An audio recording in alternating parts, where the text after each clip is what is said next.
ಎಲ್ರಿಗೂ ನಮಸ್ಕಾರ. ಸಮಗ್ರ ಮನೆಮದ್ದು ವಿಶೇಷ ಕಾರ್ಯಕ್ರಮಕ್ಕೆ ಸ್ವಾಗತ. ನಾನು ಪೂಜಾ ಶಿವಕುಮಾರ್. ಎಸ್ ವೀಕ್ಷಕರೇ, ಇತ್ತೀಚಿನ ದಿನಗಳಲ್ಲಿ ಈ ಕ್ಯಾನ್ಸರ್ ರೋಗ ಅನ್ನುವಂಥದ್ದು ಹೆಚ್ಚಾಗಿ ಕಾಣಿಸ್ಕೊಳ್ತಾ ಇದೆ. ಹಾಗಾದ್ರೆ ಕ್ಯಾನ್ಸರ್ ಅಂದ್ರೆ ಏನು? ಕ್ಯಾನ್ಸರ್ ಯಾವೆಲ್ಲ ಕಾರಣಗಳಿಂದ ಬರುತ್ತೆ?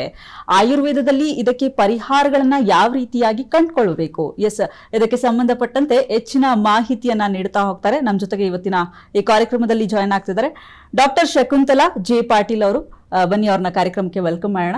ಮೇಡಮ್ ನಮಸ್ತೆ, ಕಾರ್ಯಕ್ರಮಕ್ಕೆ ಪ್ರೀತಿಯ ಸ್ವಾಗತ. ಧನ್ಯವಾದಗಳು ಪೂಜಾ ಅವರೇ. ಎಸ್ ಮ್ಯಾಮ್, ಕಾರ್ಯಕ್ರಮ ಶುರು ಮಾಡೋದಕ್ಕೂ ಮುಂಚೆ ನಿಮ್ಮ ಬಗ್ಗೆ ಒಂದು ಸ್ಮಾಲ್ ಇಂಟ್ರಡಕ್ಷನ್. ನಾನು ಡಾಕ್ಟರ್ ಶಕುಂತಲಾ ಪಾಟೀಲ್, ದಾಸರಳ್ಳಿಯಲ್ಲಿರುವಂಥ ಯಲ್ಗೂರು ಯಶ್ ಕ್ಲಿನಿಕಲ್ಲಿ ನಾನು ಒಂದು 20 ವರ್ಷಕ್ಕಿಂತ ಹೆಚ್ಚಾಗಿ ಪ್ರಾಕ್ಟೀಸ್ ಮಾಡ್ತಾ ಇದ್ದೀನಿ. ಆಯುರ್ವೇದದ ಪ್ರಾಕ್ಟೀಸ್ ಮಾಡ್ತಾ ಇದ್ದೀನಿ. ನಾನು ಸಾಮಾನ್ಯವಾಗಿ ಬೇರೆ ಎಲ್ಲ ಕಾಯಿಲೆಗಳಿಗೂ ಆಯುರ್ವೇದದ ಚಿಕಿತ್ಸೆಯನ್ನು ನೀಡೋದ್ರ ಜೊತೆಗೆ ನಾನು ಕ್ಯಾನ್ಸರ್ಗೂ ಕೂಡ ಚಿಕಿತ್ಸೆ ನೀಡ್ತಾ ಇದ್ದೀನಿ. ಸೊ ಹಾಗಾಗಿ ಇವತ್ತಿನ ಬಗ್ಗೆ ನಾನು ಇಲ್ಲಿ ಬಂದಿರೋದು, ಕ್ಯಾನ್ಸರ್ ಅಂದ್ರೇನು, ಪೂಜಾ ಅವ್ರು ಹೇಳಿರೋ ಪ್ರಕಾರ ಕ್ಯಾನ್ಸರ್ಗೆ ಯಾವ ರೀತಿ ಆಯುರ್ವೇದದಲ್ಲಿ ನಾವು ಮುನ್ನೆಚ್ಚರಿಕೆ ತಗೋಬೋದು, ಕಾರಣ ಏನು ಅನ್ನೋದ್ರ ಬಗ್ಗೆ ತಿಳಿಸ್ಕೊಡೋಕ್ಕೆ ಇಷ್ಟಪಡ್ತಾ ಇದ್ದೀನಿ. ಎಸ್ ಮ್ಯಾಮ್, ನಿಮ್ಮ ಇಂಟ್ರಡಕ್ಷನ್ಗೆ thank you so much. And ಮೊದಲನೇದಾಗಿ ಎಲ್ರಿಗೂ ಕಾಡುವಂತಹ ಪ್ರಶ್ನೆ, ಕ್ಯಾನ್ಸರ್ ಅಂದರೆ ಏನು ಅಂತ ಹೇಳಿ. ಕ್ಯಾನ್ಸರ್ ಅಂದರೆ ನಾವು ದೇಹದಲ್ಲಿ ಬರುವಂಥ ಒಂದು ಗಡ್ಡೆ ಅಂತ ಸಾಮಾನ್ಯ ಭಾಷೆಯಲ್ಲಿ ಹೇಳ್ಬೋದು. ಗಡ್ಡೆ ಅಂದರೆ ಒಂದು ವಿಚಾರ ಬರುತ್ತೆ, ಅಂದರೆ ಅಪಾಯದ ಗಡ್ಡೆನಾ ಅಥವಾ ಈ ಕ್ಯಾನ್ಸರ್ ಗಡ್ಡೆನಾ ಅಂತ. ಸೊ ಖಂಡಿತವಾಗ್ಲೂ 2 ಥರ ಗೆಡ್ಡೆ ಇರುತ್ತೆ. ಅಪಾಯದ ಗಡ್ಡೆ ಒಂದು, ಅಪಾಯ ಇರದೇ ಇರುವಂಥದ್ದು. ಅಪಾಯ ಗಡ್ಡೆನ ನಾವು ಕ್ಯಾನ್ಸರ್ ಅಂತ ಹೇಳ್ತೀವಿ. ಅದು ನಮ್ಮ ಯಾವುದೇ ದೇಹದಲ್ಲಿ ಯಾವುದೇ ಭಾಗದಲ್ಲೇ ಆಗ್ಬೋದು. ಅದು ಅಂದರೆ ಇಂಥ ಭಾಗದಲ್ಲೇ ಬೆಳಿಬೇಕು ಅಂತಿಲ್ಲ. ಅಲ್ಲಿ ಒಂದು ಅನಿಯಮಿತವಾಗಿ ಯಾವುದೇ ನಮ್ಮ ಸೆಲ್ಸ್ ಅಂತ ಏನು ಹೇಳ್ತೀವಿ, ಜೀವಕೋಶಗಳದ್ದು ಬೆಳವಣಿಗೆ ಆಗಿ ಅದು ಒಂದು ರೂಪ ತಗೊಳ್ಳುತ್ತೆ, ಒಂದು ಗೆಡ್ಡೆ ರೂಪ ತಗೊಳ್ಳುತ್ತೆ. ಸೊ ಅದನ್ನು ನಾವು ಕ್ಯಾನ್ಸರ್ ಅಂತ ಹೇಳ್ತೀವಿ. ಇದು ಅಬ್ನಾರ್ಮಲ್ ಸೆಲ್ ಗ್ರೋತ್ ಅಂತ ನಾವು ಹೇಳ್ಬೋದು. ಓಕೆ ಮೇಡಮ್, ಗೆಡ್ಡೆ ಕಾಣಿಸ್ಕೊಂಡ್ರೆ ಅಂದ್ರೆ ಯಾವುದೇ ತರದ ಗೆಡ್ಡೆಗಳು ಕಾಣಿಸ್ಕೊಂಡ್ರು ಕೂಡ ಅದು ಕ್ಯಾನ್ಸರ್ ಅಂತ ವಿಶ್ಲೇಷಣೆ ಕೊಡ್ತೀರಾ, ಹೇಗೆ? ಇಲ್ಲ ಮೇಡಮ್, ಆ್ಯಕ್ಚುಲಿ ಏನು ಅಂದರೆ ಅದನ್ನೇ ನಾನು ಆಗಲೇ ಹೇಳಿದ ಹಾಗೆ, ಕ್ಯಾನ್ಸರ್ ಗಡ್ಡೆನೇ ಬೇರೆ, ಕ್ಯಾನ್ಸರ್ ಇಲ್ಲದೇ ಇರುವಂಥ ಗೆಡ್ಡೆಗಳೇ ಬೇರೆ. ಸೊ ಕ್ಯಾನ್ಸರ್ ಗಡ್ಡೆಗಳಿಗೆ ಮತ್ತೆ ನಾವು ಕೆಲವೊಂದಿಷ್ಟು ಚೆಕಪ್ ಮಾಡಿಸ್ಬೇಕಾಗತ್ತೆ, ಇದು ಕ್ಯಾನ್ಸರ್ ಗಡ್ಡೆನಾ ಹೌದಾ ಇಲ್ಲ ಅಂತ ನೋಡೋಕ್ಕೆ. ಸೊ ಆವಾಗ ಮಾಡಿಸುವಾಗ ಇದು ಕ್ಯಾನ್ಸರ್ ಗಡ್ಡೆ ಅಂತ ತೀರ್ಮಾನ ಆಗುತ್ತೆ. ಎಲ್ಲ ಗಡ್ಡೆಗಳನ್ನು ನಾವು ಕ್ಯಾನ್ಸರ್ ಗಡ್ಡೆ ಅಂತ ಹೇಳೋಕ್ಕಾಗಲ್ಲ. ಹಾಗಾದರೆ ಯಾವೆಲ್ಲ ಕಾರಣಗಳಿಂದ ಕ್ಯಾನ್ಸರ್ ಬರುತ್ತೆ ಮೇಡಮ್, ಇದ್ರ ಬಗ್ಗೆ ಹೇಳೋದಾದ್ರೆ? ಸೊ ಕಾರಣಗಳಂತ ನಾನು ಪಟ್ಟಿ ಮಾಡ್ತಾ ಹೋದಾಗೆ ತುಂಬ ಕಾರಣಗಳಿದೆ. ಈಗ ನಾವು ಒಂದು ಮುಖ್ಯವಾಗಿ ತಗೋಬೇಕಾಗಿರೋದು ನಮ್ಮ ಜೀವನ ಶೈಲಿ. ಎಲ್ಲ ಕಡೆ ಹೇಳ್ತಾ ಇದ್ವಿ ಲೈಫ್ ಸ್ಟೈಲ್ ಅಂತ ಹೇಳ್ಕೊಂಡು ಹೋಗ್ತೀವಿ. ಅಂದರೆ ನಾವು ಮುಂಚೆ ಮತ್ತು ನಾವು ಮೊದಲು ಹೇಗಿದ್ವಿ ಅಂದರೆ, ನಾವೀಗ ಒಂದು 25-30 ವರ್ಷಗಳ ಹಿಂದೆ ನಮ್ಮ ಜೀವನ ಶೈಲಿ ನೋಡಿದ್ದಕ್ಕೂ ಈಗಿಂದ ಜೀವನ ಶೈಲಿ ನೋಡೋದಕ್ಕೂ ತುಂಬ ಫಾಸ್ಟಾಗಿದೆ. ಹೆಚ್ಚು ಕಮ್ಮಿ ಎಲ್ಲ ಫಾಸ್ಟ್ ಆಗಿದೆ. ಫಾಸ್ಟ್ ಫುಡ್ ಅಂತ ಏನು ಶುರುವಾಯಿತು ನೋಡಿ, ಅದರಿಂದ ಎಲ್ಲನೂ ಫಾಸ್ಟ್ ಆಗ್ತಾ ಹೋಗ್ತಾ ಇದೆ. ಸೊ ಅದ್ರ ಜೊತೆಗೆ ನಮ್ಮ ಜೀವನನೂ ಕೂಡ ಫಾಸ್ಟಾಗಿ ಎಂಡ್ ಆಗ್ತಾ ಇದೆ. ಒಂದೇ ಒಂದು ಮಾತಲ್ಲಿ ಹೇಳಬೇಕಾಗೋದು ಅಂದರೆ ಯಾವ ಥರ ಅಂತ ನಾವು ಇದನ್ನು ಹೇಳಬೇಕಂದ್ರೆ, ಎಲ್ಲ ಅರ್ಜೆಂಟು ಫಸ್ಟ್ ರ್ಯಾಂಕ್ ಬರಬೇಕು, ಎಲ್ಲರೂ ಫಸ್ಟ್ ರ್ಯಾಂಕೇ ಬರಬೇಕು, ಸೆಕೆಂಡ್ ರ್ಯಾಂಕ್ ಬರೋರು ಯಾರೂ ಇಲ್ಲ. ನಮ್ಮ ಅತ್ಯುತ್ತಮ ಖಂಡಿತವಾಗ್ಲೂ ನಮ್ಮ ಪರ್ಫೆಕ್ಷನ್ ನಾವು ಕೊಡಬೇಕೇ ಹೊರತು ಎಲ್ಲನೂ 100% ಅಂತ ನಾವು ಹೋಗುವಾಗ ಏನಾಗುತ್ತೆ, ಅಲ್ಲಿ ನಮ್ಮ ಶರೀರದ ಮೇಲೆ ಇಷ್ಟೊಂದು ಒತ್ತಡ ಬೀಳುತ್ತಲ್ಲ, ನಮ್ಮ ದೇಹದಲ್ಲಿ ನಮಗೆ ಗೊತ್ತಿರದೇ ಇರುವಂಥ ಸುಮಾರು ಚೇಂಜಸ್ ಆಗುತ್ತೆ.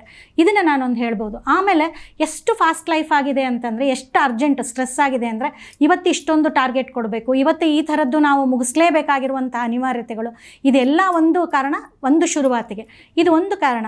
ಇನ್ನೊಂದು ಅಂದರೆ ಪಾಶ್ಚಿಮಾತ್ಯ ಇರುವಂಥ ದೇಶದಲ್ಲಿರುವಂಥ ಅನುಕರಣೆ ಮಾಡೋಕ್ಕೆ ನಾವು ಮ್ಯಾಕ್ಸಿಮಮ್ ಜನ ಹೋಗ್ತಾ ಇದ್ದೀವಿ.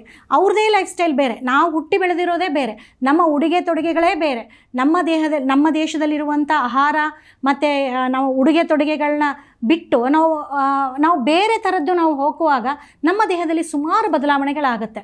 ಈಗ ನಾನು ಒಂದು ಆಹಾರ ಅಂತ ಹೇಳಿದೆ.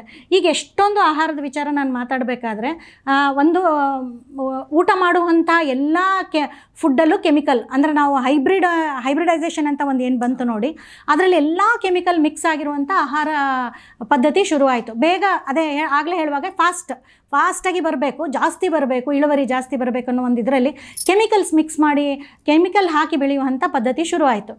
ಅದರಿಂದ ಏನು, ಅಂಥ ಆಹಾರ ನಾವು ಸೇವಿಸುವಾಗ ಅದು ನಮ್ಮ ದೇಹಕ್ಕೆ ಒಗ್ಗಲ್ಲ, ಅದು ನಮ್ಮ ಜೀನ್ಸಿಗೆ ಗೊತ್ತಿಲ್ಲ, ಅದು ಹೊಸ ಮೊಲಿಕ್ಯೂಲ್, ಹೊಸ ಇದು. ಸೊ ಅದು ಜೀನ್ಸಲ್ಲಿ ನಮಗೆ ಸೇರಿಕೊಂಡು ಅದು ನಮಗೆ ಒಂದು ಸತತವಾಗಿ ಇರಿಟೇಷನ್ ಮಾಡ್ತಾ ಮುಂದೊಂದು ದಿನಕ್ಕೆ ಅದು ಕ್ಯಾನ್ಸರ್ ಆಗಿ ಕಾರಣ ಆಗ್ಬೋದು, ಒಂದು ಮಾತಾದರೆ. ಇನ್ನೊಂದು, ನಾವು ಈಗ ಎಷ್ಟೊಂದು ಜನ, ನಾನು ಫಾಸ್ಟ್ ಫುಡ್ ಬಗ್ಗೆ ಹೇಳ್ತಾ ಇದ್ದೆ, ಫಾಸ್ಟ್ ಲೈಫ್ ಬಗ್ಗೆ, ಹಾಗೆ ಫಾಸ್ಟ್ ಫುಡ್ ಬಂತು ನೋಡಿ, ಆವಾಗ ಅರ್ಜೆಂಟಲ್ಲಿ ತಿಂದು ಹೋಗ್ತಾರೆ ಎಲ್ಲರೂ. ಮನೆಯಲ್ಲಿ ಒಂದು ಕಾಲ ಮೇಲೆ ಎಲ್ಲರೂ ನೋಡಿ 8 ಗಂಟೆಗೆ ಹೊರಡಬೇಕು ಮನೆಗೆ, ಒಂದು ಕಾಲ ಮೇಲೆ ನಿಂತ್ಕೊಂಡು ಅದು ಗಬಗಬ ತುರ್ಕೊಂಡು ಹೋಗ್ತಾರೆ. ತಿನ್ನೋದಂತ ನಾನು ಹೇಳಲ್ಲ, ಊಟ ಮಾಡುವಂಥ ಅದೊಂದು ಊಟ ಮಾಡೋದು ಬಿಟ್ಟು ತಿನ್ನೋದು, ಗಬಗಬ ತುರ್ಕೊಳ್ಳೋದನ್ನೋ ಒಂದು ಭಾಷೆಗೆ ಬಂದುಬಿಟ್ಟಿದೆ. ಆವಾಗ ಏನಾಗುತ್ತೆ, ನಾವು ಊಟ ಮಾಡಿರೋದು ಜೀರ್ಣ ಆಗಿ ಅದು ಅಂದರೆ ಅದು ಆಹಾರ ರಸ ಆಗಿ ಕನ್ವರ್ಟ್ ಆಗಬೇಕು. ಆಹಾರ ರಸ ಅಂದರೆ ನಮಗೆ ಅದು ಶಕ್ತಿ ಆಗಬೇಕು, ನಮ್ಮ ದೇಹದಲ್ಲಿ ಅದು ಶಕ್ತಿ ಕೊಡಬೇಕು. ನಾವು ಊಟ ಮಾಡೋದೇನಕ್ಕೆ, ಶಕ್ತಿ ಒಂದು ಬರಲಿ ಅಂತ. ಅದು ಆಗದೆ ಗಬಗಬ ತುರ್ಕೊಳ್ಳೋದೊಂದಾಗ್ಬೋದು. ಮತ್ತು ಈಗ ಹೊರಗಡೆ ಸಿಗುವಂಥ ಬೇಕ್ರಿ ತಿಂಡಿಗಳು, ಮೊದಲು ಅಂದರೆ ಈಗ ಎಲ್ಲೋ ಒಂದು ಅಪರೂಪಕ್ಕೆ ನಾವೇನೋ ಊರಿಗೆ ಹೋದಾಗ ಮಾಡಿದಾಗ ಅಮ್ಮಂದರು ಒಂಚೂರು ತಿಂಡಿಗಳು ಕೊಡಿಸೋರು. ಅವು ಎಂಥವು ಇರ್ತಿದ್ವು ಅಂದರೆ ಮನೆಯಲ್ಲಿ ಮಾಡಿರುವಂಥ ಚಕ್ಲಿ, ಉಂಡಿ ಈ ಥರದ್ದು ಇರ್ತಿತ್ತು. ಈಗ ಹೆಸರು ಹೇಳೋಕ್ಕೂ ಸಾಧ್ಯವಿಲ್ಲದಿರುವಂಥ ತರಾವರಿ ಇರುವಂಥ ತಿಂಡಿಗಳು ಸಿಗುತ್ತೆ ಖಂಡಿತವಾಗ್ಲೂ. ಮತ್ತು ಕೈಗೆ ಎಟುಕೋ ರೇಟಲ್ಲಿ ಇದು ಮುಖ್ಯವಾದದ್ದು. ನೀವು 5 ರೂಪಾಯಿ 2 ರೂಪಾಯಿದಿಂದ ಹಿಡ್ಕೊಂಡು 5,000 ರೂಪಾಯಿದವರೆಗೂ ಎಲ್ಲ ಸಿಗುತ್ತೆ. ಅದಕ್ಕಿಂತಲೂ ಜಾಸ್ತಿನೂ ಸಿಗ್ಬೋದು ಮೋಸ್ಟ್ಲಿ, ನನಗೆ ಗೊತ್ತಿರೋ ಇಷ್ಟು ಇದು.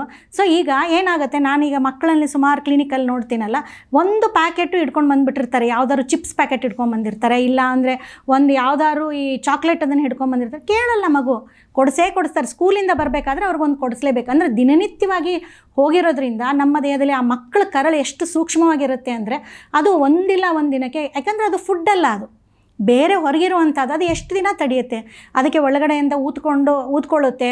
ಅವ್ರು ಮತ್ತೆ ಬರ್ತಾರೆ ಏನೋ ಒಂದು ಆಗಿದೆ ಅಂತ ತೋರ್ಸೋಕ್ಕೆ, ಮತ್ತೆ ನಾವು ಒಂದಿಷ್ಟು ಡೈಟ್ ಹೇಳ್ತೀವಿ, 4 ದಿನ ಮಾಡ್ತಾರೆ, ಪುನಃ ಅದೇ ಥರ ಅವರು ಶುರು ಮಾಡ್ಕೊಂಡು ಹೋಗುವಾಗ ಏನಾಗುತ್ತೆ, ಒಳಗಡೆ ಅದು ಚೇಂಜ್ ಆಗ್ತಾ ಹೋಗುತ್ತೆ ಕರಳಿನ ಸ್ಟ್ರಕ್ಚರು. ಬರೀ ಕರಳಿಂದಲ್ಲ, ಅದು ಯಾವ್ಯಾವ ಆರ್ಗನ್ಗೆ ಸಂಬಂಧಪಟ್ಟಿರುತ್ತೆ. ಇವರು ಎಂತೆಂಥದ್ದು ಊಟ ಮಾಡ್ತಾರೆ, ಬೀದಿಯಲ್ಲಿರುವಂಥದ್ದು ಚಾಟ್ಸ್ ಅನ್ಬೋದು ಅಥವಾ ಬೇರೆ ಈ ಬೇಕ್ರಿ ತಿಂಡಿಗಳನ್ನು ಅನ್ಬೋದು, ಯಾವತ್ತೂ ಒಂದಿನ ತಿಂದು ಖುಷಿ ಪಡೋದು ಬೇರೆ. ಆದರೆ ದಿನನಿತ್ಯ ಸೇವಿಸುವಾಗ ಇದು ಖಂಡಿತವಾಗ್ಲೂ ಕ್ಯಾನ್ಸರ್ನ ಉತ್ಪತ್ತಿ ಮಾಡುತ್ತೆ. ಮ್ಯಾಮ್, ಇತ್ತೀಚಿನ ದಿನಗಳಲ್ಲಿ ನಾವು ಕೂಡ ಗಮನಿಸ್ತಾ ಇದ್ದೆ, ಇದು ಗೋಬಿ ಮಂಚೂರಿ ಅಂತ ವಿಚಾರ ಅಂತ ಬಂದಾಗ, ಗೋಬಿ ಮಂಚೂರಿ ಪಾನಿಪುರಿ ತಿಂದ್ರೆ ಬರುತ್ತೆ ಕ್ಯಾನ್ಸರ್ ಅಂತ ನಾವೇ ಸುದ್ದಿ ಮಾಡಿದೀವಿ.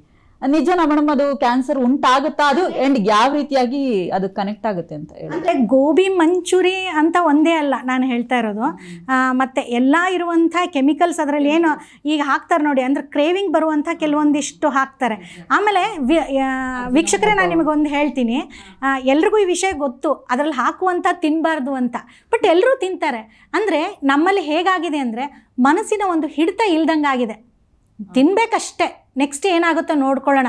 ಬರುವಂಥವ್ರು ಇದೇ ಥರ ನಮ್ಮ ಹತ್ರ ಹೇಳ್ತಾರೆ. ಸೊ ಇದು ಒಂದು ಎಷ್ಟು ರೋಗವಾಗಿ ಬೆಳೀತಾ ಇದೆ ಈ ಒಂದು ವಿಚಾರ ಅಂದರೆ, ಒಂದು ಈಗ ಗೋಬಿ ಮಂಚೂರಿದು ಒಂದು ವಿಷಯ ಕೇಳಿದ್ರಲ್ಲ, ನಮ್ಮಲ್ಲಿ ಮೊನ್ನೆ ಒಬ್ಬರು ವೈದ್ಯರು ಇದ್ರ ಬಗ್ಗೆ ಹೇಳ್ತಾ ಇದ್ರು. ಒಂದು ಹುಡುಗಿ ದಿನನಿತ್ಯ ಡೈಲಿ ಗೋಬಿ ಮಂಚೂರಿ ಅವಳಿಗೆ ಬೇಕು. ಅವಳ ಹೊಟ್ಟೆ ಮೇಲೆ ಈ ಸ್ಕಿನ್ ಫಂಗಲ್ ಇನ್ಫೆಕ್ಷನ್ ಆಗಿದೆ. ಯಾವ ಲೆವೆಲಲ್ಲಿ ಎಷ್ಟೊಂದು ಆಗಿದೆ ಅಂದರೆ ಯಾವ ಡಾಕ್ಟ್ರು ಟ್ರೀಟ್ ಮಾಡಿಲ್ಲ, ಸುಮಾರು ವರ್ಷಗಳಿಂದ ತೊಗೊಂಡಿದ್ದಾಳೆ. ಆಮೇಲೆ ಅವಳ ಜೊತೆಗೆ ಹಾಸ್ಟೆಲ್ ಮೇಟ್ಸು ಯಾರು ಮಲ್ಕೊಳ್ಳೋಕ್ಕೆ ಇಷ್ಟಪಡ್ತಿರ್ಲಿಲ್ವಂತೆ. ಸೊ ಹಾಗಾಗಿ ಅವಳು ಕೋರ್ಸ್ ಬಿಟ್ಟು ಮನೆಗೆ ಬಂದಾಗ, ನಮ್ಮ ವೈದ್ಯರ ಹತ್ರ ಬಂದಾಗ ಕೇಳಿದ್ರೆ, ಅವರು ನಮ್ಮಲ್ಲಿ ಬಂದರೆ ನಾವು ಡೈಲಿ ಏನು ಊಟ ಮಾಡ್ತೀರಿ, ಏನು ಮಲಗ್ತೀರಿ ಎಲ್ಲ ಸಮಗ್ರವಾಗಿ ನಾವು ಕೇಳ್ಕೊಂಡು ಬರ್ತೀವಿ, ಏನೇನು ಮಾಡ್ತೀರಿ ಅನ್ನೋದು. ಆವಾಗ ಗೋಬಿ ಮಂಚೂರಿ ವಿಷಯ ಬಂದಾಗ ಹೇಳಿದ್ರಂತೆ, ಗೋಬಿ ಮಂಚೂರಿ ತಿನ್ನಬಾರ್ದಮ್ಮ, ಒಂದು ವಾರಕ್ಕೊಂದ್ಸರಿ ತಿನ್ಬೋದಾ ಅಂದರೆ ಎಷ್ಟಿರುತ್ತೆ ನೋಡಿ, ಅದರಿಂದ ಬರುತ್ತೆ. ಆಮೇಲೆ ಅವಳಿಗೆ ಸತತವಾಗಿ ಬಿಡಿಸಿದ ಮೇಲೆ 9 ತಿಂಗಳ ನಂತರ ಅವಳಿಗೆ ಆ ಒಂದು ಫಂಗಲ್ ಇನ್ಫೆಕ್ಷನು ಕಮ್ಮಿ ಆಯಿತು. ಅಂದರೆ ಗೋಬಿ ಮಂಚೂರಿ ಅಂತ ಒಂದೇ ಅಲ್ಲ, ಇದೇ ಥರದ್ದು ಎಲ್ಲ ಆರ್ಟಿಫಿಷಿಯಲ್ ನಾವು ಏನು ಹಾಕಿರ್ತೀವಿ ನೋಡಿ, ಆ ಟೇಸ್ಟ್ ಮೇಕರ್ಸ್ ಅಂತ, ಅದೆಲ್ಲನೂ ಕೂಡ ಕ್ಯಾನ್ಸರ್ ಆಗಿ ಕನ್ವರ್ಟ್ ಆಗುತ್ತೆ. ಕೇಕಲ್ಲಿ ಬಳಸುವಂತಹ ಒಂದಷ್ಟು ಕಲರ್ಗಳು ಕೂಡ ಕ್ಯಾನ್ಸರ್ ಉಂಟು ಮಾಡುತ್ತೆ ಅಂತ, ಅದು ಯಾವ ರೀತಿಯಾಗಿ? ಟೇಸ್ಟ್ ಮೇಕರ್ಸ್ ನೀವು ಹಾಕುವಂಥ ಎಲ್ಲ ನೀವು ನೋಡಿ ಎಡಿಟಿವ್ಸ್, ಅದು ಯಾವುದೂ ಆಹಾರವಲ್ಲ. ಇದು ಒಂದು ತಿಳ್ಕೊಳ್ಳಿ, ಯಾವುದು ಆಹಾರ ಇಲ್ಲದೆ ಇರುವಂಥ ಪದಾರ್ಥವಿದೆಯಲ್ಲ ಅದು ಒಂದಿಲ್ಲ. ನೀವು ಒಂದು ದಿನ ಯಾವತ್ತೋ ತಿಂದರೆ ಏನೂ ಆಗಲ್ಲ. ಈಗ ಫಾರ್ ಎಕ್ಸಾಂಪಲ್ ಏನೋ ಒಂದು ಖುಷಿಗೆ ಬರ್ತ್ಡೇ ಮಾಡ್ತಿದ್ದಾರೆ ಫ್ರೆಂಡ್ಸದು, 6 ತಿಂಗಳಿಗೆ 3 ತಿಂಗಳು ತಿಂದರೆ ಏನೂ ಆಗಲ್ಲ. ಅದು ದಿನನಿತ್ಯ ಅಭ್ಯಾಸ ಆದಾಗ ಅದು ನಮಗೆ ಅದು ಗುರುತಿಸುತ್ತೆ ನಮ್ಮ ದೇಹ, ಇದು ನಮ್ಮ ಊಟ ಅಲ್ಲ, ಇದು ಏನೋ ಸಮಥಿಂಗ್ ಡಿಫ್ರೆಂಟು. ಆವಾಗ ನಮ್ಮ ಒಳಗಡೆ ಸೆಲ್ದ ಅದು ಅನಿಯಮಿತವಾಗಿ ಸೆಲ್ ಬೆಳವಣಿಗೆ ಅಂತ ಏನು ಹೇಳಿದ್ದೇನೆ ಆಗ್ತಾ ಒಳಗಡೆ ಯಾವ ಭಾಗದಲ್ಲಿ ಸೇರಿಕೊಂಡು, ಅಂದರೆ ಎಲ್ಲಿ ಸೇರ್ಕೊಳ್ಳುತ್ತಂತನೂ ಹೇಳೋಕ್ಕಾಗಲ್ಲ, ಅದು ಕ್ಯಾನ್ಸರ್ ಆಗಿ ಕಾರಣವಾಗುತ್ತೆ. ಓಕೆ ಮೇಡಮ್, ನನಗೆ ಇದು ಕ್ಯೂರಿಯಾಸಿಟಿ ಮೇಲೆ ಕೇಳ್ತಾ ಇದ್ದೀನಿ. ಈಗ ಫುಡ್ ಬಗ್ಗೆ ಹೇಳಿದ್ರಿ ನೀವು, ನನಗೆ ಒಂದು ವಿಚಾರ ಗೊತ್ತಾಗಿದ್ದು, ನಾವು ಜಾಸ್ತಿ ಕಾಸ್ಮೆಟಿಕ್ಸ್ ಯೂಸ್ ಮಾಡಿದ್ರೆ ಕ್ಯಾನ್ಸರ್ ಬರುತ್ತೆ ಅಂತ. ಅಂದರೆ ಕಾಸ್ಮೆಟಿಕ್ಸ್ ಅಂತಂದರೆ ನಾನು ಹೇಳೋಕ್ಕೆ ಹೋಗ್ತಾ ಇದ್ದೆ, ಕಾಸ್ಮೆಟಿಕ್ಸ್ ಅಂದರೆ ಈಗ ನಾವು ಮುಂಚೆ ಯೂಸ್ ಮಾಡ್ತಾ ಇದ್ವಿ, ಎಲ್ಲರೂ ಯೂಸ್ ಮಾಡ್ತೀವಿ. ಅಂದರೆ ಒಂದು ಸಿಂಪಲ್ ಅವತ್ತಿಂದ ಒಂದು ಪಾಂಡ್ಸ್ ಇದನ್ನು ಪೌಡ್ರ್ ಹಾಕ್ಕೊಳ್ತಿದ್ವಿ, ಆ ಥರದ್ದೆಲ್ಲ ಓಕೆ, ಅದಕ್ಕೇನೂ ಆಗಲ್ಲ. ಬಟ್ ದಿನನಿತ್ಯವಾಗಿ ನಾವು ಇವತ್ತೊಂದಿನ ನಿಮ್ಮದು ಟಿ ವಿ ಶೋ ಇದೆ ಅಂತ ನಾನೊಂದು ಲಿಪ್ಸ್ಟಿಕ್ ಹಚ್ಕೊಂಬಂದಿದ್ದೀನಿ, ಇದಕ್ಕೇನೂ ಆಗಲ್ಲ. ಬಟ್ ಇದನ್ನೇ ಡೈಲಿ ನಾವು ಲಿಪ್ಸ್ಟಿಕ್ ಹಚ್ಕೊಳ್ಳೋದಾಗ್ಬೋದು, ಅಥವಾ ನ್ಯಾಚುರಲ್ ಇರದೇ ಇರುವಂಥ ಕಾಜಲನ್ನು ನಾವು ದಿನನಿತ್ಯವಾಗಿ ಬಳಸಬೇಕು ಅಂತ ನಮ್ಮ ಆಯುರ್ವೇದದಲ್ಲಿ ಶಾಸ್ತ್ರದಲ್ಲಿದೆ. ಅದನ್ನೇ ಬಿಟ್ಟು ಡೈಲಿ ಈಗ ಬೇರೆ ಬೇರೆದು ಅಂದರೆ ಥರದ ಕಾಜಲ್ಗಳನ್ನೆಲ್ಲ ನಾವು ಅಡ್ವರ್ಟೈಸೋದು ಮೋಹಕ್ಕೆ ಬಿದ್ದು ನಮ್ಗೆ ಯಾವುದು ಕರೆಕ್ಟ್ ಅಂತ ಗೊತ್ತಿಲ್ಲದೆ ಇರುವಂಥದ್ದು, ನ್ಯಾಚುರಲ್ ಇಲ್ಲದೆ ಇರುವಂಥ ನಾವು ಕಾಜಲ್ ಬಳಸುವಾಗ, ಅಥವಾ ಈ ಕಾಸ್ಮೆಟಿಕ್ಸ್ ಈಗ ನಾವು ತುಂಬ ಬೆಳ್ಳಗೆ ಕಾಣಬೇಕು, ಅದು ಹೆಂಗೆ ಬೆಳ್ಳಗೆ ಕಾಣ್ತೀವಿ ಹೇಳಿ, ನಾವು ಇರೋದ್ರಲ್ಲಿ ಒಂಚೂರು ಏನಾದ್ರು ಮೇಕಪ್ ಮಾಡ್ಕೊಂಡ ಕಲರ್. ಸೊ ಈ ಥರದ್ದು ಮೋಹಕ್ಕೆ ಬಿದ್ದಾಗ, ಅತಿಯಾದ ಕೆಲವೊಂದು ಕ್ರೀಮ್ಗಳ ಬಳಕೆ ಮಾಡಿದಾಗ ಅದು ಖಂಡಿತವಾಗ್ಲೂ ಕ್ಯಾನ್ಸರ್ ಆಗಿ ಕಾರಣ ಆಗುತ್ತೆ. ಒಂದು ಈವನ್ ಈ ಹೇರ್ ಕಲರ್ ಕೂಡ ಆಗ್ಬೋದು. ಈಗ ಲಿಪ್ಸ್ಟಿಕ್ಗಳ ಬಗ್ಗೆ ನಾನು ಮಾತಾಡ್ತಾ ಇದ್ದೆ, ಒಂದು ಆರ್ಟಿಕಲ್ ಓದಿದ್ದೆ ನಾನು, ಒಂದು ಮೆಸೇಜ್ ಬಂದಿದ್ದು ನೋಡಿದೆ. ಒಂದು ಪಂಜಾಬ್ದಲ್ಲಿ ಸಾಮಾನ್ಯವಾಗಿ ಎಲ್ಲರೂ ಲಿಪ್ಸ್ಟಿಕ್ ಬಳಸ್ತಾರೆ, ಪ್ರತಿದಿನ ಬಳಸ್ತಾರೆ. ಹಾಗೆ ಅವ್ರದ್ದು ಕಲರ್, ಯೂರಿನ್ ಕಲರ್ ಒಬ್ರದ್ದು ರೆಡ್ ಆಗಿ ಹಾಸ್ಪಿಟ್ಲಿಗೆ ಹೋದಾಗ, ಯೂರಲಾಜಿಸ್ಟ್ ಹತ್ರ ಹೋದಾಗ ಅವ್ರು ಎಲ್ಲ ಥರ ಟೆಸ್ಟ್ಗಳು ಎಲ್ಲ ನಾರ್ಮಲ್. ಹೀಗೆ ಒಂದು 8 ಜನ ಕೂತ್ಕೊಂಡು ಕಾನ್ಫರೆನ್ಸ್ ಮಾಡಿದಾಗ ಅವ್ರಿಗೆ ಕಂಡು ಬಂದಿದ್ದಂದರೆ, ಒಬ್ಬರು ಅದನ್ನು ಕ್ವಶನ್ ಮಾಡಿದ್ರಂತೆ, ಲಿಪ್ಸ್ಟಿಕ್ ಒಂದು ವಾರ ಬಳಸೋದು ಬಿಟ್ಬಿಡಿ ಅಂತ.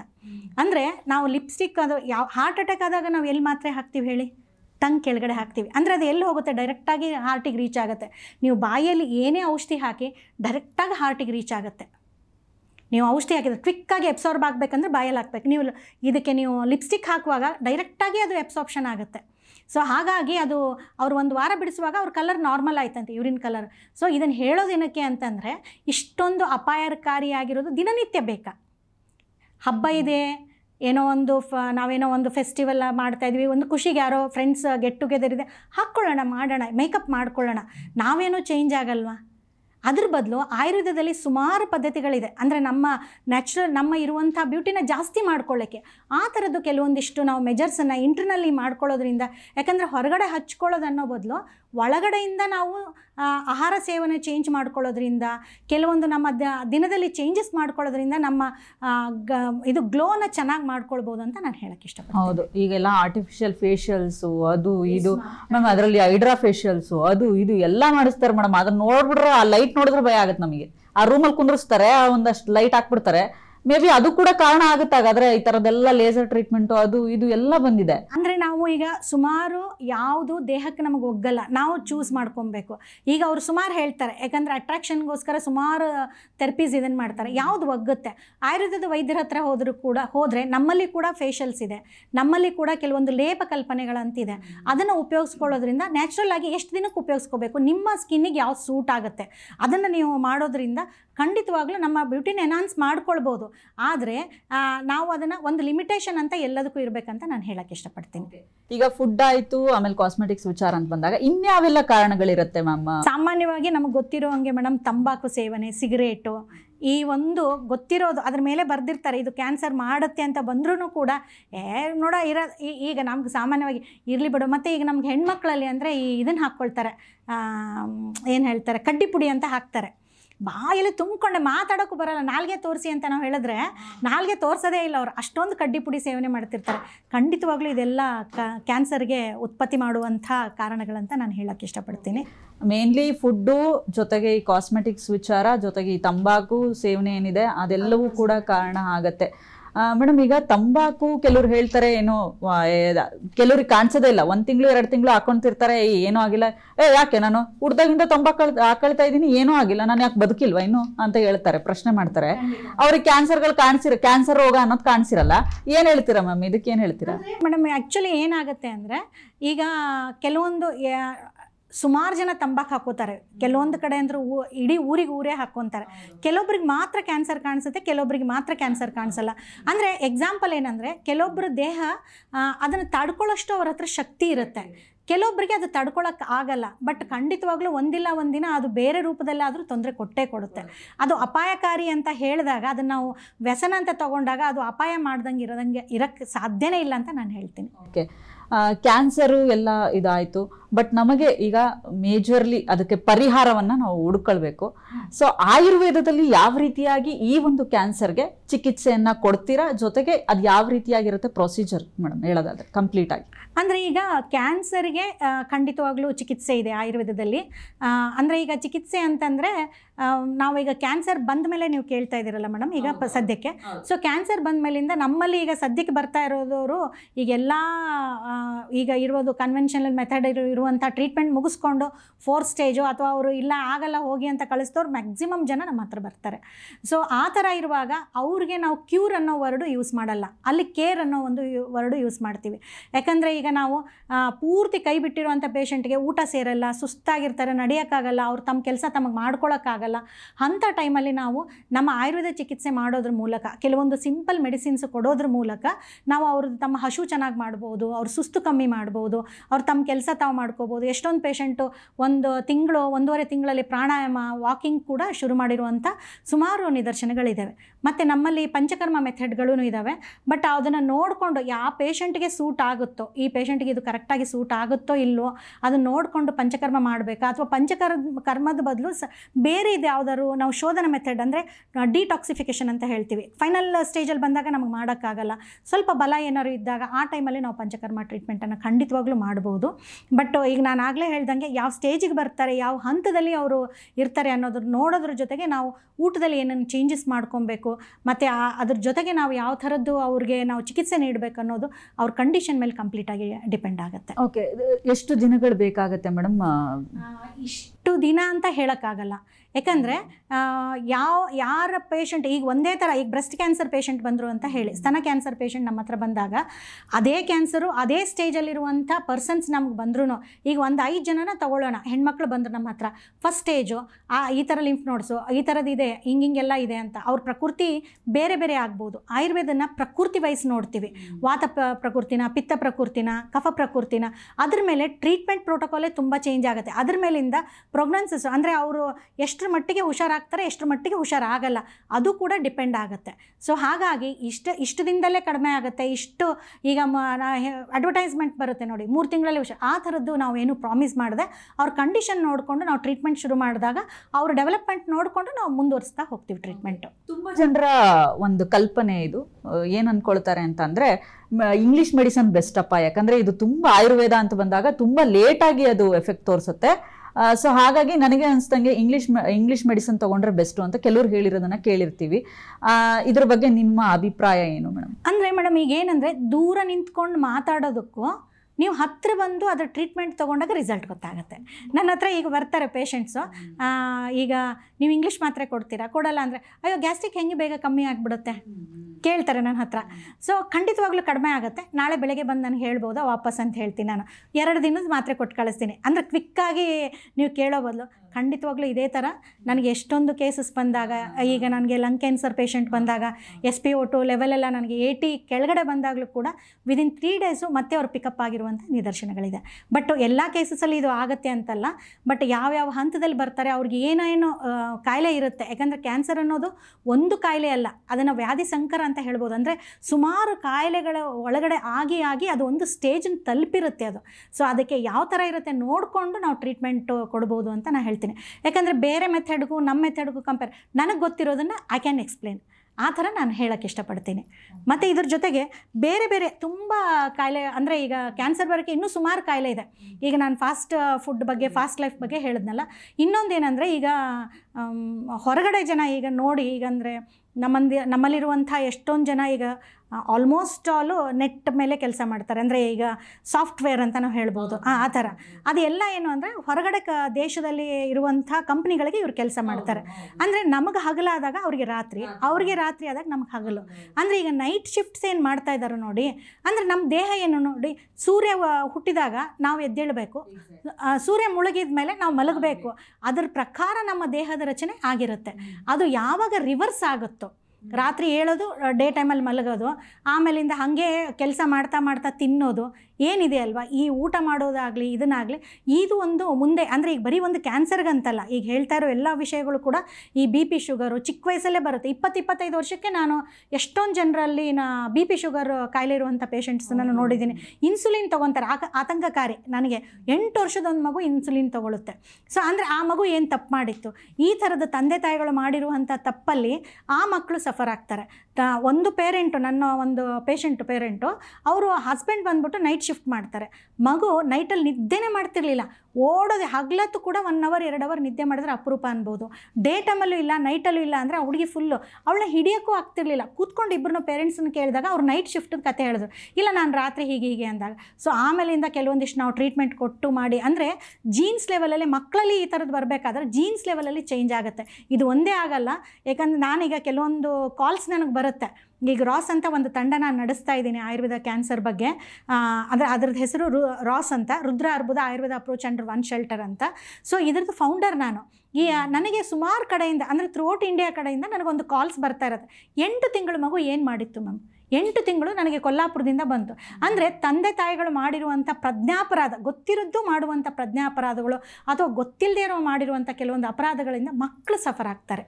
ಅದನ್ನು ನಾವು ಜೆನೆಟಿಕ್ ಅಂತ ಒಂದು ಹೆಸರು ಕೊಟ್ಬಿಡ್ತೀವಿ. ಇದನ್ನೊಂದು ಮಾಡಬಾರ್ದಂತ. ದಯವಿಟ್ಟು ನಿಮ್ಮ ಶಿಫ್ಟ್ಗಳನ್ನ ನಾನು ಎಷ್ಟೊಂದು ನನ್ನ ಪೇಷಂಟ್ಗೆ ಎಲ್ಲರಿಗೂ ಹೇಳೋ ಈ ಮಾತು, ದಯವಿಟ್ಟು ನಿಮ್ಮದು ಡೇ ಶಿಫ್ಟ್ ಹಾಕ್ಕೊಳ್ಳಿ. ಬೇಕಿದ್ರೆ 4 ಗಂಟೆಯಿಂದ ನೀವು ಸಾಯಂಕಾಲ ತನಕ ಮಾಡಿ, ತೊಂದರೆ ಇಲ್ಲ. ಅದು ಬ್ರಾಹ್ಮಿ ಮುಹೂರ್ತದಲ್ಲಿ ಹೇಳುವಂಥ ಇನ್ನೂ ಒಳ್ಳೆಯದು. ನೀವು ಡೇ ಟೈಮಲ್ಲಿ ಮಾಡಿ. ಮತ್ತು ಸೆಡೆಂಟ್ರಿ ಲೈಫ್ ಸ್ಟೈಲ್ ಅಂತ ನಾವು ಹೇಳ್ತೀವಿ, ಅಂದರೆ ಕೂತೇ ಕೆಲಸ ಮಾಡ್ತೀವಿ, ನಾವು ಓಡಾಡೋದೇ ಇಲ್ಲ. ನಾವು ಇಲ್ಲೇ ಕೂತ್ಕೊಂಡು ಎಷ್ಟಾದಷ್ಟು ಕೂತ್ಕೊಂಡು, ಅಂದರೆ ನಮ್ಮ ದೇಹ ನೋಡಿ, ಇದಕ್ಕೆ 90% ಕೆಲಸ ಕೊಡ್ತೀವಿ. ನಮ್ಮ ದೇಹ ಇರೋದು 90 ಭಾಗ, ಉಳಿದಿದ್ದು ಅದಕ್ಕೆ 10% ಕೆಲಸ ಕೊಡ್ತೀವಿ. ಅಂದರೆ ರಿವರ್ಸ್ ಆಯ್ತು. ಇಲ್ಲಿ ನಮ್ಮ ಪ್ರಕೃತಿ ವಿರುದ್ಧವಾಯಿತು. ನಮ್ಮ ಪ್ರಕೃತಿ ವಿರುದ್ಧವಾದಾಗ ಖಂಡಿತವಾಗಲೂ ದೇಹದಲ್ಲಿ ಅನಿಯಮಿತವಾಗಿರುವಂಥ ಜೀವಕೋಶಗಳ ಬೆಳವಣಿಗೆಯಾಗಿ ಅದು ಒಂದಿನ ಮುಂದೆ ಕ್ಯಾನ್ಸರ್ ಆಗ್ಬೋದು. ಆಗಲೇ ಹೇಳ್ದಂಗೆ ಬೇರೆದು, ಈಗ ಲೈಫ್ ಸ್ಟೈಲ್ ಡಿಸಾರ್ಡರ್ಸ್ ಅಂತ ಏನು ಹೇಳ್ತೀವಿ, BP, ಶುಗರು, ಒಬ್ಯಾಸಿಟಿ, ಈ ಥರದ್ದು ಬೇರೆ ಬೇರೆ ಕಾಯಿಲೆಗಳಿಗೂ ಕೂಡ ಇದು ಮೂಲ ಕಾರಣ ಆಗ್ಬೋದು. ಮೇಡಮ್, ಈಗ ಕ್ಯಾನ್ಸರ್ ಅನ್ನುವಂಥದ್ದು ಒಬ್ರು ಫ್ಯಾಮಿಲಿ ಮೆಂಬರ್ ಅಲ್ಲಿ ಒಬ್ರಿಗಿರುತ್ತೆ. ಸೊ ಅದು ಫ್ಯಾಮಿಲಿ, ಅದು ಕೂಡ ಕಾರಣ ಆಗುತ್ತಾ ಎಂಟೈರ್ ಫ್ಯಾಮಿಲಿ? ಮೇಡಮ್ ಹೌದು, ಅದು ಒಂದು ಮೇಜರ್ ಫ್ಯಾಕ್ಟರ್ ಅಂತ ಹೇಳ್ಬೋದು. ಸೊ ಫ್ಯಾಮಿಲಿ ಅಂದರೆ ಈಗ ಜೆನೆಟಿಕ್ ಅಂತ ನಾವು ಒಂದು ಕೇಳ್ತಾ ಬರ್ತೀವಿ. ಅದರಲ್ಲಿ ಕೂಡ ಅವ್ರಿಗೆ ಚಾನ್ಸಸ್ ಜಾಸ್ತಿ ಇರುತ್ತೆ. ಆದರೆ ಈಗ ನಾನು ಆಗಲೇ ಹೇಳ್ದಂಗೆ ಇಡೀ ಊರಿನ ಜನ ತಂಬಾಕು ಹಾಕ್ತಾರೆ, ಕೆಲವೊಂದಿಷ್ಟು ಕಡೆ ಹೇಳ್ಬಾರ್ದು, ಹಾಕ್ತಾರೆ. ಅದರಲ್ಲಿ ಎಲ್ರಿಗೂ ಯಾಕೆ ಬರಲ್ಲ, ಹಾಗೆ ಕೆಲವೊಬ್ರಿಗೆ ಬರಲ್ಲ. ಅಂದರೆ ಕೆಲವೊಬ್ಬರು ಜೀನ್ಸಲ್ಲಿ ಅದು ತುಂಬ ಎಷ್ಟು ಮಟ್ಟಿಗೆ ಅದು ಪರಿಣಾಮಕಾರಿಯಾಗಿರುತ್ತೆ ಅಂದರೆ ಕಾಣಿಸ್ಕೊಳ್ಳುತ್ತೆ. ಬಟ್ ಅಂಥವರು ಕೆಲವೊಂದು ಆಯುರ್ವೇದ ಚಿಕಿತ್ಸೆ ತಗೊಂಡು ತಮ್ಮ ಆಯುರ್ವೇದದ ತಜ್ಞರ ಹತ್ರ ಬಂದು, ಈ ಥರ ನಮ್ಮ ಕ್ಯಾನ್ಸರ್ಗೆ, ನಮ್ಮ ವಂಶಾವಳಿಯಲ್ಲಿ ಈ ಥರ ಕ್ಯಾನ್ಸರ್ ಇದೆ, ಇದಕ್ಕೇನಾದ್ರು ಮದ್ದಿದೆಯಾ ಅಥವಾ ನಾನು ಬರ್ದಂಗೆ ತಡೆಗಟ್ಬೋದಾ ಅಂದರೆ ಖಂಡಿತವಾಗ್ಲೂ ನಮ್ಮ ಆಯುರ್ವೇದದಲ್ಲಿ ಪಂಚಕರ್ಮ ಅಂತ ಕೆಲವೊಂದಿಷ್ಟು ಶೋಧನ ಮೆಥಡ್ಗಳಿವೆ.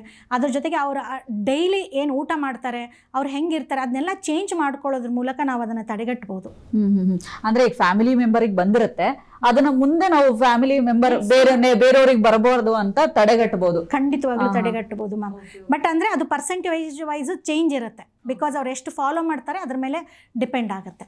ಓಕೆ, ಈಗ ಬ್ರೆಸ್ಟ್ ಕ್ಯಾನ್ಸರ್ ಬಗ್ಗೆ ನೀವು ಹೇಳ್ತಾ ಇದ್ರಿ, ಅದು ಯಾವ ರೀತಿಯಾಗಿ ಮ್ಯಾಮ್ ಬರುತ್ತೆ, ಅದ್ರ ಬಗ್ಗೆ ಅದಕ್ಕೆ ಕಾರಣ ಏನು ಬರೋದಕ್ಕೆ ಅಂತ ಹೇಳಿ? ಈಗ ಬ್ರೆಸ್ಟ್ ಕ್ಯಾನ್ಸರ್ ಅಂದರೆ ಈಗಾಗಲೇ ಹೇಳಿದೆ. ಈಗ ಒಂದೇನು ಸಮಗ್ರವಾಗಿ ನಾನು ಟೋಟಲ್ ಆಗಿ ನಾನು ಒಂದು ಹೇಳಬೇಕಾಯ್ತು ಅಂದರೆ, ಬ್ರೆಸ್ಟ್ ಕ್ಯಾನ್ಸರು ಈಗ ನಾವು ಹಾರ್ಮೋನಲ್ ಪಿಲ್ಸು ಹೆಂಗೆ ಯೂಸ್ ಮಾಡ್ತಾರೆ ಹೆಣ್ಮಕ್ಳು ಅಂತಂದರೆ ಸಿಕ್ಕಾಪಟ್ಟೆ. ಈಗ ಹಾರ್ಮೋನಲ್ ಪಿಲ್ಸು ಎಷ್ಟಾಗಿದೆ, ಪೋಸ್ಟ್ಪೋನ್ ಮಾತ್ರೆ, ಪ್ರೀಪೋನ್ ಮಾತ್ರೆ ಅಂತ ತಾವೇ ಮೆಡಿಕಲಲ್ಲಿ ಹೋಗಿ ಕೇಳ್ತಾರೆ. ಅಂದರೆ ದೇಹದಲ್ಲಿರುವಂಥ ಕೆಲವೊಂದು ಹಾರ್ಮೋನುಗಳು ನಮ್ಮ ಗರ್ಭಕೋಶ, ನಮ್ಮ ಹೆಣ್ಣುಮಕ್ಕಳ ಇದ್ರ ಹಾರ್ಮೋನ್ಸ್ ಮೇಲೆ ಪರಿಣಾಮ ಬೀಳುತ್ತೆ. ಅದನ್ನು ನಾವು ಫೋರ್ಸೇಬಲ್ ಆಗಿ ನಾವು ಒಂದು ಮುಟ್ಟು ತಡಿತೀವಿ. ಮತ್ತು ಈಗ ಮುಟ್ಟಿಗೂ ಅದಕ್ಕೆ ಏನು ಸಂಬಂಧ ಅಂತ ನೀವು ಕೇಳ್ಬೋದು. ಸೊ ಏನಂದರೆ ಆ ಹಾರ್ಮೋನ್ಸು ದೇಹದಲ್ಲಿರುವಂಥ ನಮ್ಮ ಎಲ್ಲ ಥರದ್ದು ಹೆಣ್ತನದ್ದು ಮೇಲೆ ಪರಿಣಾಮ ಬೀರ್ತಾ ಇರುತ್ತೆ. ಇದು ಒಂದು ಕಾರಣ. ಆದರೆ ಕೆಲವೊಬ್ಬರು ಈಗ ನೋಡಿ, ನಾನು ಈಗ ಕ್ಯಾನ್ಸರ್ ಬರೋಕ್ಕೆ ಇನ್ನೊಂದು ಅಂದರೆ ಈ ಮಕ್ಕಳಲ್ಲೆಲ್ಲ ಇದಕ್ಕೆ ಏನು ಹೇಳ್ತಾರೆ, ಯೋನಿ ಭಾಗದಲ್ಲಿ ಪೌಡ್ರ್ ಹಾಕ್ತಾರೆ. ಆಮೇಲೆ ಕಂಕಳಲ್ಲಿ ಕೂಡ ಪೌಡ್ರ್ ಹಾಕ್ತಾರೆ. ಅಥವಾ ಈಗ ಕಾಸ್ಮೆಟಿಕ್ಸ್ ಹಾಕ್ತಾರೆ. ನೀವು ಆಗಲೇ ಕಾಸ್ಮೆಟಿಕ್ ಬಗ್ಗೆ ಕೇಳಿದ್ರಲ್ಲ, ಈಗ ಇದನ್ನೆಲ್ಲ ವಾಸನೆ ಬರಬಾರ್ದು, ಈ ಥರ ಬೆವರು ವಾಸನೆ ಬರಬಾರ್ದು, ಇದು ಎಲ್ಲನೂ ಕೂಡ ಲೋಕಲ್ ಎಬ್ಸಾರ್ಬ್ ಆಗುತ್ತೆ. ಇದು ಒಂದೇ ಅಲ್ಲ. ಸೊ ಸ್ಪೆಸಿಫಿಕ್ ರೀಸನ್ಸ್ ನಾನು ಹೇಳ್ತಾ ಇದ್ದೀನಿ. ಸೊ ಉಳಿದದ್ದು ಈಗ ನಾನು ಆಗಲೇ ಹೇಳ್ದಂಗೆ, ಈಗ ನಿದ್ದೆ ಸರಿಯಾಗಿ ಮಾಡದೇ ಇರೋದು, ಅಥವಾ ಅತಿಯಾಗಿ ಊಟ ಹೆಚ್ಚು ಕಮ್ಮಿ ಮಾಡ್ತಾ ಇರೋದು, ಆಮೇಲಿಂದ ಮತ್ತು ಈಗ ಊಟ ಮಾಡುವಾಗ ನಾವು TV ನೋಡ್ತಾ ಊಟ ಮಾಡೋದು. ನಮ್ಮಲ್ಲಿ ಏನು ಹೇಳ್ತಾ ಇದ್ರು, ಊಟ ಮಾಡಬೇಕಾದ್ರೆ ಮಾತಾಡಬೇಡಿ ಅಂತ. ಅಂದರೆ ಅದರ ಅರ್ಥ ಏನು ಅಂದರೆ, ನಾವು ಊಟ ಮಾಡಿದ ಕಂಪ್ಲೀಟಾಗಿ ಜೀರ್ಣ ಆಗಬೇಕು, ನಮ್ಗೆ ಗೊತ್ತಾಗಬೇಕು ನಾವೇನು ಊಟ ಮಾಡ್ತಾ ಇದ್ದೀವಿ ಅಂತ. ಯಾಕೆ ಊಟ ಮಾಡ್ತಾ ಇದ್ದೀವಿ, ನನಗಿದು ಇಷ್ಟ ಆಗುತ್ತೋ ಇಲ್ವೋ, ನನಗಿಷ್ಟು ಸಾಕಾ ಇನ್ನೂ ಬೇಕಾ, ಇದು ನಮಗೆ ಗೊತ್ತಾಗಬೇಕು. ಇದು ಗೊತ್ತಿಲ್ಲದಂಗೆ ಊಟ ಮಾಡ್ತೀವಿ, TV ನೋಡ್ತೀವಿ, ಇಲ್ಲಾಂದರೆ ಮೊಬೈಲ್ ಅಂದರೆ ಈಗ ಎಷ್ಟು ಮೊಬೈಲಲ್ಲಿ ಮಾತಾಡ್ತಾ ಊಟ ಮಾಡ್ತೀವಿ.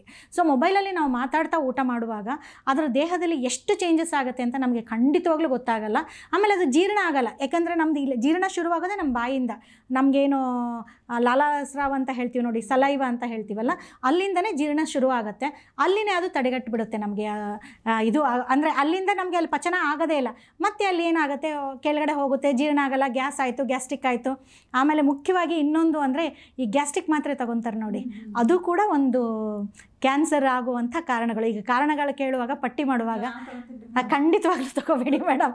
ಅಂದರೆ ಈಗ ಗ್ಯಾಸ್ಟ್ರಿಕ್ ಅನ್ನೋದು ಏನು ಹೇಳಿ, ನಾನು ಹೇಳೋದು ಎದೆ ಹುಳಿ ಬರೋದು, ಒಂಥರ ಹುಳಿ ತೇಗು, ವಾಮಿಟ್ ಬರೋಂಗೆ ಆಗೋದು. ಹಂಗಂದರೆ ನೀವು ಊಟ ಮಾಡಿದ್ದು ಸರಿಯಾಗಿ ಜೀರ್ಣ ಆಗಿಲ್ಲ ಅಂತ ಅರ್ಥ, ಹೌದಲ್ವಾ? ಸೊ ಸರಿಯಾಗಿ ಜೀರ್ಣ ಆಗಿಲ್ಲ ಅಂತ ಅರ್ಥ ಏನು? ಅದು ಒಂದು ವಾಮಿಟ್ ಆಗಿ ಈಚೆ ಬರಬೇಕು, ಅಥವಾ ಜೀರ್ಣ ಆಗಬೇಕು.